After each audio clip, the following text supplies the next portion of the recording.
ಗೋವಾದಲ್ಲೂ ಪಂಚೆ ಹಾಕೊಳ್ಳೋ ಪರಿಸ್ಥಿತಿ ಬಂದಿದೆ. ಏನಕ್ಕೆ ಅಂತ ಗೊತ್ತಾಗಬೇಕು ಅಂದ್ರೆ ನೀವು ವಿಡಿಯೋ ಕೊನೆವರೆಗೂ ನೋಡಲೇಬೇಕು.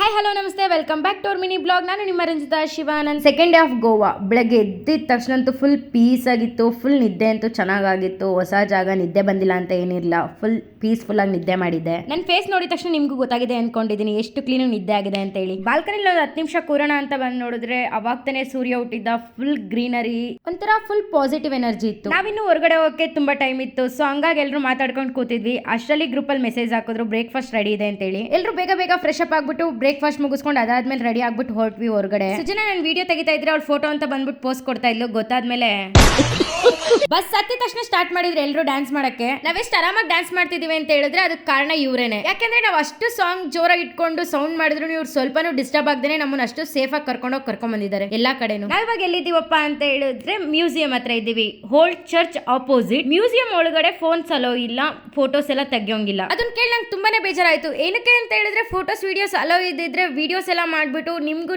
ಹೇಗೆಲ್ಲ ಇರುತ್ತೆ ಮ್ಯೂಸಿಯಂ ಅಂತ ತೋರಿಸ್ತಾ ಇದೆ. ಯಾರೆಲ್ಲ ಗೋವಾಕ್ ಹೋಗ್ಬೇಕು ಅನ್ಕೊಂಡಿದಿರೋ, ಹೋಗಕ್ ಆಗ್ದೇನೆ ಮನೇಲಿ ಇದ್ದೀರೋ ಅವ್ರೆಲ್ರೂ ಇಲ್ಲಿಂದಾನೆ ನೋಡ್ಬೋದಾಗಿತ್ತು. ಸೊ ಅದೊಂದು ತುಂಬಾನೇ ಬೇಜಾರಾಯ್ತು ನನ್ಗೆ. ಹಾಗೇನೆ ಓಲ್ಡ್ ಚರ್ಚ್ ನೋಡ್ಕೊಂಡು ಅದಾದ್ಮೇಲೆ ನೆಕ್ಸ್ಟ್ ಪ್ಲೇಸ್ ಗೆ ಹೊರಟ್ವಿ ನಾವೆಲ್ಲರೂ. ಇವಾಗ ಎಲ್ಲಿದೀವಪ್ಪ ಅಂತ ಹೇಳಿದ್ರೆ ಶಿವನ್ ದೇವಸ್ಥಾನ. ಅಲ್ಲಿ ಗೋಮಾತೆ ಇತ್ತು ಅಂತ ನಾವು ಕೈ ಮುಗಿದ್ಬಿಟ್ಟು ಅದಾದ್ಮೇಲೆ ದೇವಸ್ಥಾನದೊಳಗೆ ಬಂದ್ವಿ. ಇಲ್ಲಿ ನೋಡಿ ಒಂದು ಟ್ವಿಸ್ಟ್ ಇದೆ. ಆ ದೇವಸ್ಥಾನದ ಒಳಗಡೆ ಶಾರ್ಟ್ ಡ್ರೆಸ್ ಅಲೋ ಇಲ್ಲ, ಅದು ನಮ್ಗೆ ಯಾರಿಗೂ ಗೊತ್ತಿಲ್ಲ. ಹಂಗಾಗಿ ತುಂಬಾ ಜನ ಶಾರ್ಟ್ ಡ್ರೆಸ್ ಹಾಕೊಂಡು ಹೋಗಿದ್ವಿ. ಅದಕ್ಕೆ ಅವರೇ ಪಂಚೆ ಕೂಡ ಕೊಡ್ತಾರೆ. ಅದಕ್ಕೆ 20 ರೂಪಾಯಿ ಕೊಡ್ಬೇಕು. ಅದು ಅವ್ರು ಯೂಸ್ ಮಾಡ್ಕೊಳ್ಳಲ್ಲ. ಉಂಡಿಗೆ ಡೈರೆಕ್ಟ್ ನಾವು 20 ರೂಪಾಯಿನ ಹಾಕ್ಬೇಕಾಗುತ್ತೆ. ಎಂಟ್ರೆನ್ಸ್ ಹೋಗಿದ ತಕ್ಷಣ ಐನೋರು ಫೋನ್ ಅಲೋ ಇಲ್ಲಮ್ಮ, ಬೋಲ್ಡ್ ನೋಡಮ್ಮ ಅಂತ ಹೇಳಿದ್ರು. ನಾ ಇನ್ನೂ ಒಳಕ್ ಹೋಗಿರಲಿಲ್ಲ, ಬೋಲ್ಡ್ ಕಾಣಿಸೋ ಅಷ್ಟು. ಸರಿ ಅಂತ ಹೇಳ್ಬಿಟ್ಟು ವಿಡಿಯೋ ಎಲ್ಲ ಮಾಡ್ಲಿಲ್ಲ. ಅದಾದ್ಮೇಲೆ ಈಚೆ ಬಂದ್ಬಿಟ್ಟು ಒಂದು ಕ್ಲಿಪ್ ತಗೊಂಡ್ವಿ ಅಷ್ಟೇ. ಈಚೆ ಬರೋ ಅಷ್ಟರಲ್ಲಿ ಲಂಚ್ ರೆಡಿ ಆಗಿತ್ತು. ಸೊ ಲಂಚ್ ಎಲ್ಲ ಮಾಡ್ಕೊಂಡು ಅದಾದ್ಮೇಲೆ ಹೊರಗಡೆ ಹೊರಟ್ವಿ.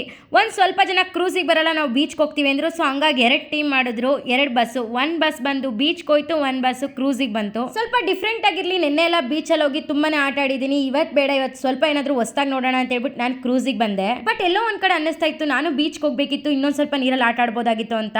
ಬಟ್ ನಾನು ಹೋಗಿದ್ದಿದ್ರೆ ಇದನ್ನ ತುಂಬಾನೇ ಮಿಸ್ ಮಾಡ್ಕೋತಾ ಇದ್ದೆ. ಕ್ರೂಸ್ ಅಂತೂ ತುಂಬಾನೇ ಚೆನ್ನಾಗಿತ್ತು, ನನಗೊಂಥರ ಇಷ್ಟ ಆಯ್ತು. ನೈಟ್ ಹೋಗ್ಬೇಕಿತ್ತು, ಕ್ರೂಸ್ ಚೆನ್ನಾಗಿರುತ್ತೆ ಅಂತ ಅನ್ಕೋತಾ ಇದ್ವಿ. ಅದಾದ್ಮೇಲೆ ಗೊತ್ತಾಯ್ತು ನಾವು ಈವ್ನಿಂಗ್ ಬಂದು ತುಂಬಾ ಒಳ್ಳೆ ಕೆಲಸ ಮಾಡಿದ್ವಿ ಅಂತ. ಯಾಕಂದ್ರೆ ಫೋಟೋಸ್ ತೆಕ್ಕೊಳ್ಳೋ ಅಷ್ಟರಲ್ಲಿ ಆಲ್ರೆಡಿ ನೈಟ್ ಆಗೇ ಹೋಯ್ತು. ಸೊ ನೈಟ್ ಕೂಡ ಅದ್ರಲ್ಲೇ ಸ್ಪೆಂಡ್ ಮಾಡಿದ್ವಿ. ಅಷ್ಟರಲ್ಲಿ ಒಂದ್ ಸ್ವಲ್ಪ ಡ್ಯಾನ್ಸ್ ಎಲ್ಲ ನಡೀತಾ ಇತ್ತು. ಫುಲ್ DJ ಸಾಂಗ್ ಹಾಕಿದ್ರು. ಹಿಂದಿ ಬಾಯ್ಸ್ಗೊಂದ್ಸಲ ಗರ್ಲ್ಸ್ಗೊಂದ್ಸಲ.